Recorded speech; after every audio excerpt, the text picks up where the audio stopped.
الحمد لله وكفى وسلام على عباده الذين اصطفى أما بعد فأعوذ بالله من الشيطان الرجيم بسم الله الرحمن الرحيم والذين آمنوا أشد حبا لله صدق الله العظيم وقال النبي صلى الله عليه وسلم ألا إن في الجسد بني آدم لمضغة إذا صلحت صلح الجسد كله وإذا فسدت فسد الجسد كله ألا وهي القلب أو كما قال عليه الصلاة والسلام.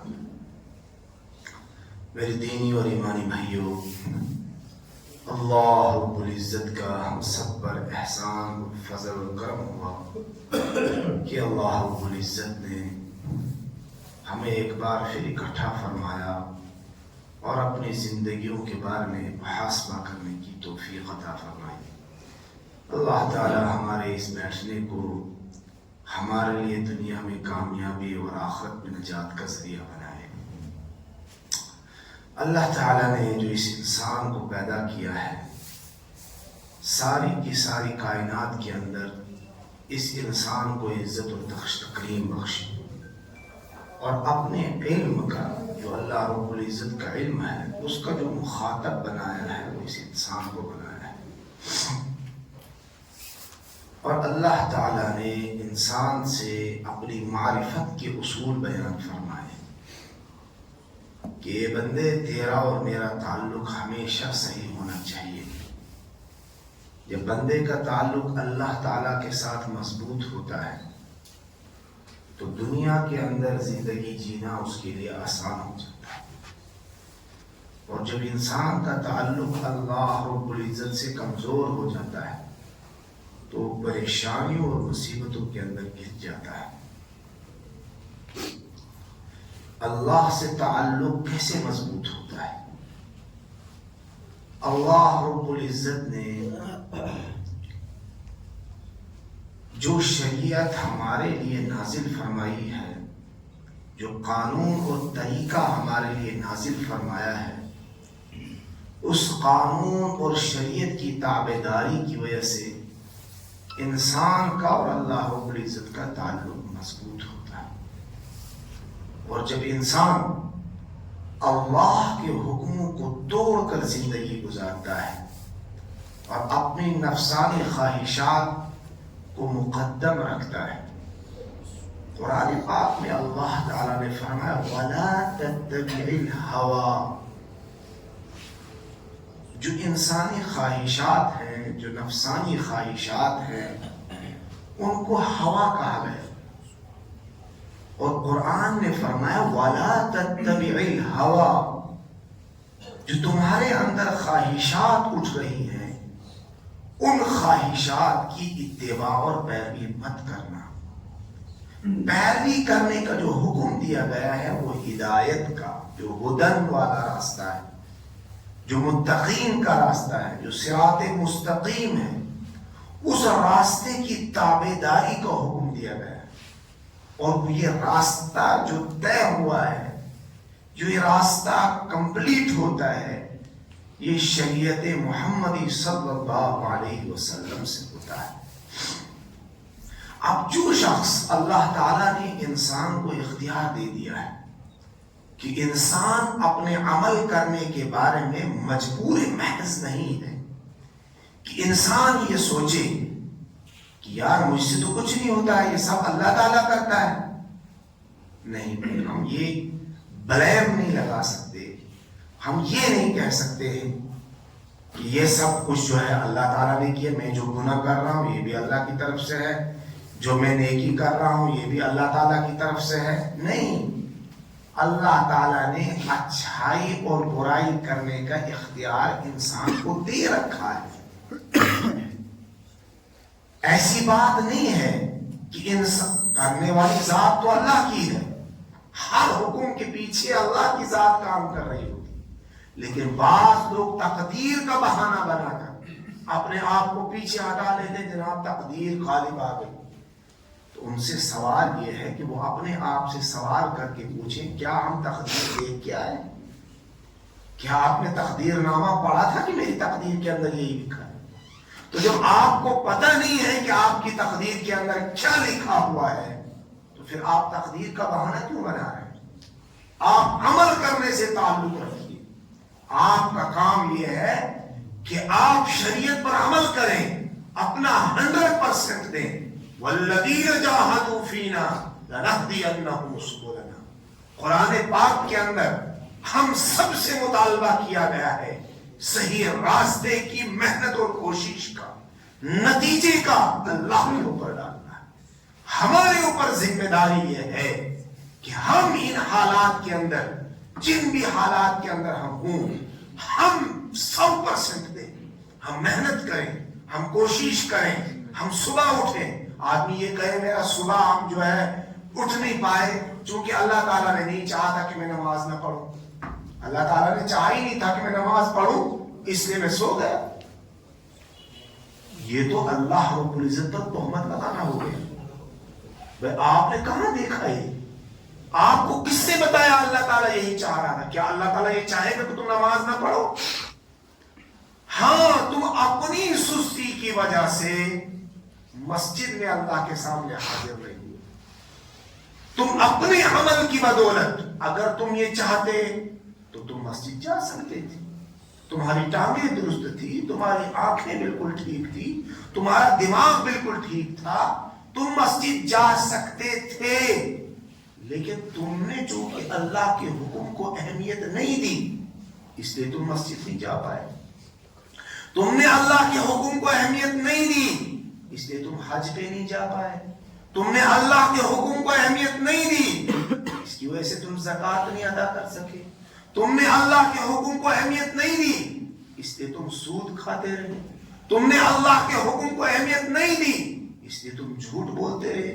تم نے اللہ کے حکم کو اہمیت نہیں دی اس لیے تم دھوکہ دیتے رہے. اب آدمی کسی کو دھوکہ دے اور کہے کہ بھائی اللہ نے ایسے ہی لکھا تھا, یہ تقدیر میں, تیری تقدیر میں ایسے لکھا تھا. بھائی تم کون سی تقدیر پڑھ کے آئے؟ یہ تو ایک الگ موضوع ہے, الگ ٹاپک ہے. یہ بیچ میں بات آ گئی تو اللہ رب العزت نے انسان کو اختیار دے رکھا ہے صحیح اعمال کرنے کا بھی اور برے اعمال کرنے کا. قرآن پاک میں اللہ تعالیٰ فرماتا ہے فَأَلْهَمَهَا فُجُورَهَا وَتَقْوَاهَا, کہ اس نے تمہارے لیے فجور کو بھی رکھا ہے, تقوی کو بھی رکھا ہے. یعنی نیکی کرنے کے مادے کو بھی رکھا ہے تمہارے اندر اور برائی کرنے کے مادے کو بھی رکھا. اب یہ تمہارے اوپر ہے کہ تم کیسے ڈیل کرتے ہو اپنے اس نفس کے ساتھ, اپنے آپ سے کیسے تم لڑتے اور جھگڑتے ہو. کیا تم اس نفس سے لڑ اور جھگڑ کر خدا کا تابعدار بناتے ہو, یا نفسانی خواہشات کی جن کے بارے میں قرآن پاک میں اللہ تعالیٰ نے فرمایا وَلَا تَتَّبِعِ الْهَوَىٰ, نفسانی خواہشات کے پیچھے مت چلو.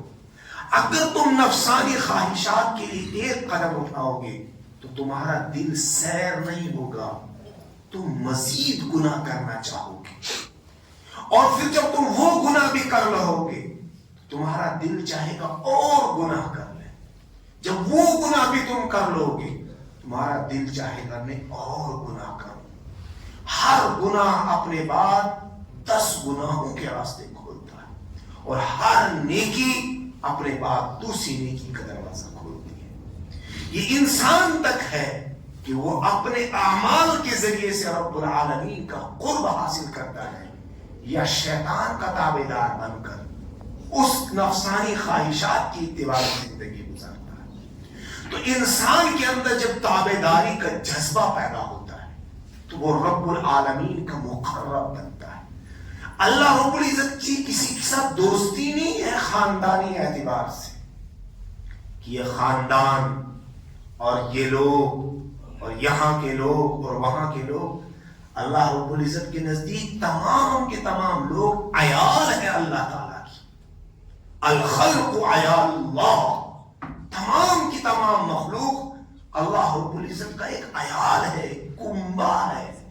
اور رب العالمین اس کنبے میں کسی کے ساتھ کمی اور زیادتی نہیں کرتا. رب العالمین سب کو ایک نظر سے دیکھتا ہے.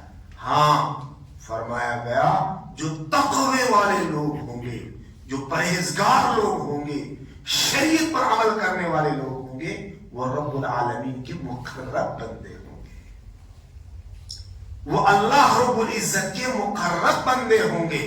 اور کہا گیا اس تقرب کو حاصل کرنے کے لیے کسی خاص خطے کے لوگوں کو شامل نہیں کیا گیا ہے، اس تقرب کو حاصل کرنے کے لیے دروازے کو کھلا رکھا گیا ہے۔ کسی خاندان کا بھی ہو، کسی بھی قبیلے کا ہو، کسی بھی جگہ پہ رہنے والا ہو، اس کی زبان کوئی بھی ہو، رب العالمین کہ یہاں یہ نہیں ہے، رب العالمین ان میں سے ہر بندے کا ویلکم کرتا ہے۔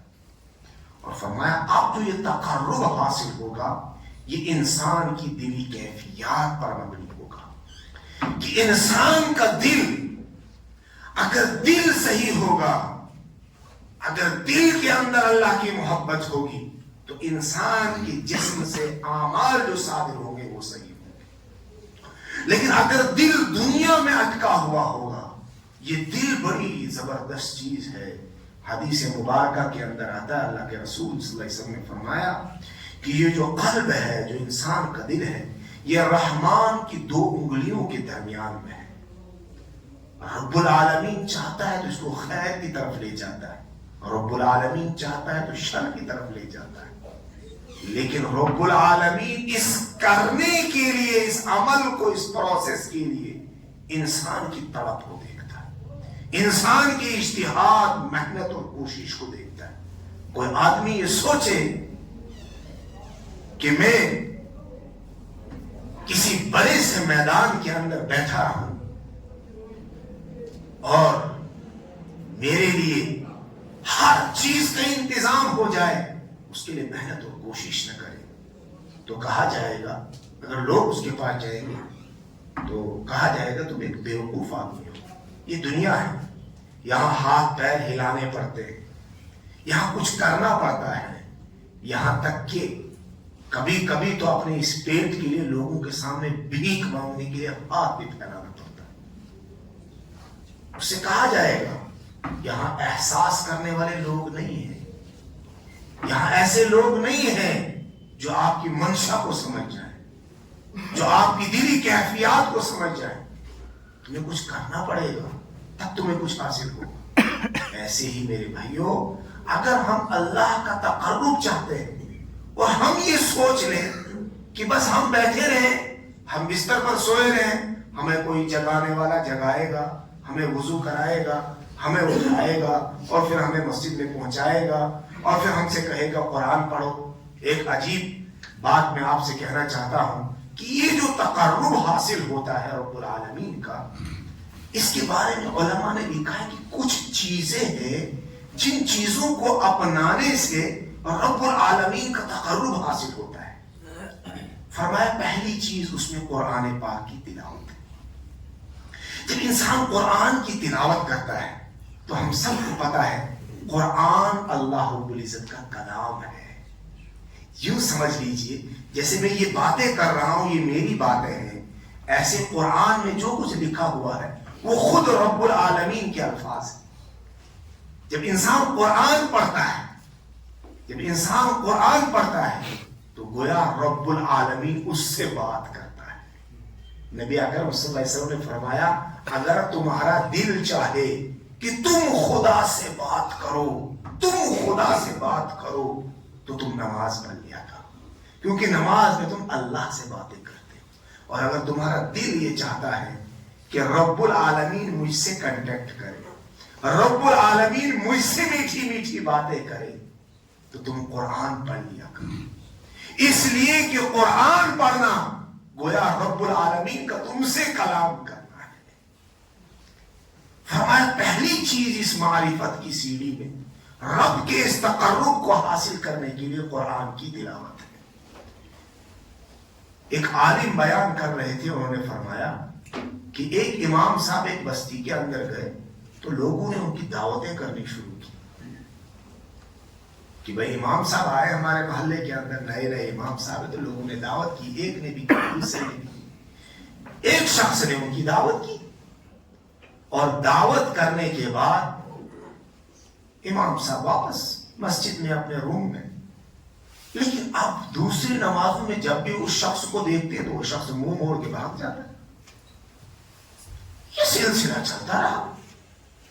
امام صاحب ان کی اس بات کو نہیں سمجھ پائے کہ یہ شخص جو ہے جب کبھی مسجد کے اندر آتے ہیں, کبھی ہفتے میں, کبھی بیچ میں, کبھی کبھی آتے ہیں, لیکن مجھ سے ملتے ہی نہیں. پہلے تو بڑی اچھی طریقے سے ملتے تھے. یہ دعوت کرنے کے بعد کیا ہو گیا ہے کہ یہ شخص جب بھی میرے سامنے آتا ہے تو منہ موڑ کے بھاگ کے چلا جاتا ہے, جلدی جلدی مجھ سے بات ہی نہیں کرتا ہے. بالآخر اس معاملے کو گزرتے گزرتے سال ہو گیا. جب سال ہو گیا پھر رمضان آیا. رمضان میں پھر لوگوں نے دعوتیں کرنی شروع کی. اب اس شخص نے سوچا کہ سب لوگ یار امام صاحب کو بلا رہے ہیں دعوت پہ, لو جی میں بھی ان کی دعوت کر لیتا ہوں, کہیں یہ نہ ہو کہ لوگ کہیں بڑا کنجوس آدمی ہے, یہ تو امام صاحب کو پوچھتا ہی نہیں ہے. لاؤ جی ہم بھی امام صاحب کی دعوت کر لیتے ہیں. تو انہوں نے پھر سے امام صاحب کی دعوت کی. اب کی بار جب دعوت پہ امام صاحب کو بلایا تو امام صاحب گئے اور اسی کمرے میں اس کو بٹھایا گیا. امام صاحب نے ان کو کہا کہ ذرا 2 منٹ آپ بیٹھیے, مجھے آپ سے گفتگو کرنی. کہا جناب فرمائیے کیا بات کر رہے. کہا کہ پچھلے سال آپ نے مجھے دعوت پہ بلایا, بیچ میں لوگ بلاتے رہے, آپ نے نہیں بلایا, لیکن جب کبھی مسجد کا چکر آپ کا لگ جاتا تھا تو آپ رخ موڑ کے بھاگ کے چلے جاتے تھے. وجہ کیا ہے, آپ مجھ سے بات کیوں نہیں کرتے؟ تو انہوں نے کہا امام صاحب دراصل ہم آپ کو بتانا نہیں چاہتے ہیں, لیکن اب آپ پوچھ رہے ہیں تو ہمارے دل کے اندر آپ کی بڑی عظمت تھی. ہوا یوں کہ جس روز آپ ہمارے گھر کے اندر آئے تو ہمارے اس گھر میں یہاں کونے پر پیسے تھے. جب آپ یہاں سے نکل کر گئے تو وہ پیسے بھی غائب تھے. تو ہمیں پورا شک اور یقین ہے کہ وہ پیسے آپ نے چرائے. لیکن آپ چونکہ ہمارے امام صاحب ہیں, ہم آپ کی عزت اور قدر کرتے ہیں, اس لیے ہم سال بھر آپ کو کچھ نہیں بول سکے. تو امام صاحب نے کہا اچھا یہ بات ہے. امام صاحب اٹھے. امام صاحب نے کہا یہ قرآن شریف ذرا اٹھا کے دے. انہوں نے وہاں سے قرآن شریف اتارا اور قرآن شریف کو کھولا. کہا یہ پیسے آپ کی. کیا کہا یہ پیسے وہی ہیں؟ انہوں نے کہا ہاں یہ تو ہمارے. امام صاحب نے کہا دراصل تبھی بعض مطلب بیچ میں اس واقعے کو روک کر میں ایک بات سمجھانا چاہتا ہوں. بعض مرتبہ ہم لوگوں سے بڑی غلط فہمیاں ہو جاتی ہیں. ہمارے استاد محترم فرمایا کرتے تھے کہ بیٹا کبھی کبھی آنکھ بھی دھوکہ کھا جاتی ہے. جو تم زندگی میں دیکھتے ہو نا کبھی کبھی وہ صحیح ہوتا نہیں ہے.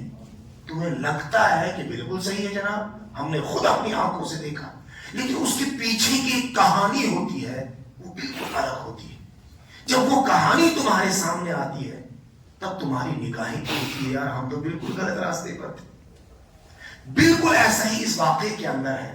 امام صاحب نے کہا کہ دیکھو بھائی میں نے یہ سوچا کہ یہاں پیسے پڑے ہوئے ہیں, آپ باہر نکل گئے, بچے آئیں گے اور ان پیسوں کو پھاڑ دیں گے. اور قرآن شریف تو ایسی کتاب ہے کہ روز آدمی اس کی تلاوت کرتا ہے. تو میں نے سوچا صبح اٹھ کے جب آپ قرآن کھولو گے تو اس میں آپ کو پیسے نظر آئیں گے. اس کا مطلب یہ ہے کہ پچھلے رمضان سے آج تک تم نے قرآن ہی نہیں کھولا ہے. بات سمجھ میں آئی؟ انہوں نے بڑا افسوس کیا. امام صاحب نے کہا میں چور نہیں ہوں, میں نے آپ کے پیسے قرآن میں اس لیے رکھے تھے کہ بھائی صبح جیسے آپ اٹھو گے یا ابھی قرآن کی تلاوت کے لیے اٹھو گے, پر ڈے تو ہم قرآن کی تلاوت کرتے ہیں. جب ہم نیوز پیپر پڑھ سکتے ہیں, رات کو بیٹھ کر ٹی وی پہ نیوزیں سن سکتے ہیں, تو کیا ہم یہ نہیں دیکھ سکتے ہیں کہ ہمارے رب کا کلام ہمارے پاس موجود ہے اور ہم اس میں دیکھیں کہ وہ ہم سے کیا بات کر رہا ہے. تو اس کا مطلب یہ ہے کہ پچھلے رمضان سے لے کر آج تک تم نے یہ قرآن نہیں کھولا. انہوں نے کہا نہیں ہم نے نہیں کھولا. تو افسوس کی بات یہ ہے کہ پہلا طریقہ, پہلا راستہ, پہلا کنیکشن جو اللہ سے انسان کو جوڑتا ہے وہ قرآن ہے. آج امت اس قرآن کو چھوڑ چکی ہے. ہمارے استاد محترم نے ایک مثال فرمایا, بیٹا ہم اپنے استاذ کی مجلس کے اندر بیٹھے ہوئے تھے تو وہاں پر فین رکھا ہوا تھا, ٹیبل فین. تو ہمارے استاذ نے کہا کہ جو ہے اس کو آن کرو, چلاؤ فین. کا ہم نے بٹن آن کیا لیکن فین نہیں چلنے لگا. تو ہمارے استاد نے ہم سے کہا بیٹا تمہیں پتا یہ فین کیوں نہیں چل رہا؟ تو ہم نے کہا حضرت سمجھ میں نہیں آ رہا. تو ہمارے استاد نے ہم سے کہا بیٹا چونکہ جو تار اس کو چلانے کے لیے ہے اس کا کنیکشن لائٹ کے ساتھ نہیں جڑا ہے, تم نے پلگ نہیں لگایا ہے. کہ ہم نے واقعاً غور سے دیکھا تو پلگ نیچے رکھا ہوا تھا, پلگ جو تھا وہ نیچے رکھا ہوا تھا اور ہم نے بٹن آن کر دیا تھا. آج امت کا جو پلگ ہے نا وہ رب العالمین سے کٹ چکا ہے, نکل چکا ہے. بٹن آن ہے, کلمے کا بٹن, نماز کا بٹن, زکوٰۃ کا بٹن, ہر چیز کا. اس میں گرامی آپ کا نام مبارک صحابہ کے نام پہ, آپ کے بچوں کا نام عباس, زید, بعد محمد, عبداللہ, طیب, طاہر, ابراہیم, بڑے عمدہ نام, یوسف, قرآن کی صورتوں پہ نام. جناب یوسف صاحب آپ نے فجر کی نماز پڑھی, وہ جناب وہ کب ہوتی, ٹائمنگ کیا اس کی, ظہر کی پڑھی آپ نے, یہ رکعتیں کتنی ہوتی ہیں. بٹن آن ہے, بٹن آن ہے, والدین نے رجسٹریشن کرا دی ہے, لیکن جو پلگ اللہ تعالیٰ سے جوڑنے والا تھا, جو ہماری روحانی کیفیات کو مضبوط کرنے والا تھا, آج امت اس سے دور ہو چکی. اس لیے ضرورت اس بات کی ہے کہ ہم اللہ تعالیٰ سے اپنے تعلق کو مضبوط کریں. جب رب العالمین سے تعلق مضبوط ہوتا ہے تو انسان کے اعمال کی کیفیات بدلتی ہے. میں اپنا جملہ رپیٹ کر رہا ہوں. جب انسان کا تعلق اللہ تعالیٰ سے مضبوط ہوتا ہے تو انسان کے اعمال کی کیفیات بدل جاتی ہے. میں تیسری بار رپیٹ کر رہا ہوں. جب انسان کا تعلق اللہ تعالیٰ کے ساتھ مضبوط ہو جاتا ہے تو انسان کے اعمال کی کیفیات بدل جاتی ہے. وجہ کیا ہوتی ہے؟ وجہ یہ ہوتی ہے کہ انسان کا اللہ کے ساتھ تعلق ہو گیا, تو جب تعلق ہو جاتا ہے تو اس کی ایکٹیویٹیز بدل جاتی ہیں. وہ پابندی کرنے لگ جاتا ہے نماز کی, سچ بولنے لگتا ہے, برائیوں سے دور رہنے لگ جاتا ہے, فاحشات سے, گندی چیزوں سے, برائیوں سے, گناہوں سے وہ کٹنے لگتا ہے. اس کی صحبتیں چینج ہونے لگتی ہیں, اس کے دوستوں کی جو کیٹیگری ہوتی ہے اس میں چینجنگ آنے لگ جاتی ہے, اس کی جو ٹائم ٹیبل ہے اس کے اندر چینجنگ آنی شروع ہو جاتی ہے, کیونکہ وہ ایک قدم اللہ کی طرف بڑھانا چاہتا ہے. تو جب بندہ اللہ کی طرف بڑھتا ہے تو حدیث مبارکہ کے اندر آتا ہے, اللہ کے رسول صلی اللہ علیہ وسلم نے فرمایا کہ جب ایک قدم بندہ آتا ہے تو اللہ تعالیٰ 10 قدم آتا ہے. ایک ہاتھ آتا ہے اللہ تعالیٰ 2 ہاتھ اس کی طرف بڑھتا ہے. تو شروعات تو بندے نے کرنا. آج پوری دنیا کے اندر اللہ تعالیٰ سے دور کرنے کے حربے طریقے ہماری نگاہوں کے سامنے ہیں. اس برے ماحول سے اپنے آپ کو نکالنا ہے اور اپنے آپ کو اچھی صفات کا حامل بنانا ہے, اور ان صفات کو حامل بنانے کے لیے تھوڑی محنت تو لگے گی. جب ہمیں کوئی چیز بھی دنیا کے اندر سیکھنی ہوتی ہے تو ہم کمپرومائز کر لیتے ہیں. وجہ کیا ہوتی ہے؟ وجہ ہے پیسہ کمانا. ایک پولیس والے کو بیچارے کو اپنے 50-60 ہزار روپے پکڑنے کے لیے روڈ پہ کھڑا رہنا پڑتا ہے, دن بھر کسی گیٹ پہ کھڑا رہنا پڑتا ہے, کراؤڈ میں جا کر ان کو بھگانا پڑتا ہے, کبھی کبھی بارش میں کھڑے رہنا پڑتا ہے. کیوں وہ یہ کمپرومائز کیوں کرتا ہے؟ کیونکہ اس کو پتا ہے کہ مہینہ ختم ہونے کے بعد مجھے سیلری پکڑنی ہے. میرے بھائیوں, اگر ہمیں اللہ کی محبت کو حاصل کرنا ہے, اللہ سے تعلق مضبوط کرنا ہے, تو تھوڑا بہت تو ہمیں بھی کرنا پڑے گا. ہمیں بھی تھوڑا جو ہے قربانیاں دینی پڑے گی. رات کو اٹھنا پڑے گا, صبح جاگنا پڑے گا, دن کو قرآن کی تلاوت کرنی پڑے گی, جھوٹ اور سچ کے درمیان فرق کرنا پڑے گا, حق کو باطل کو سمجھنا پڑے گا.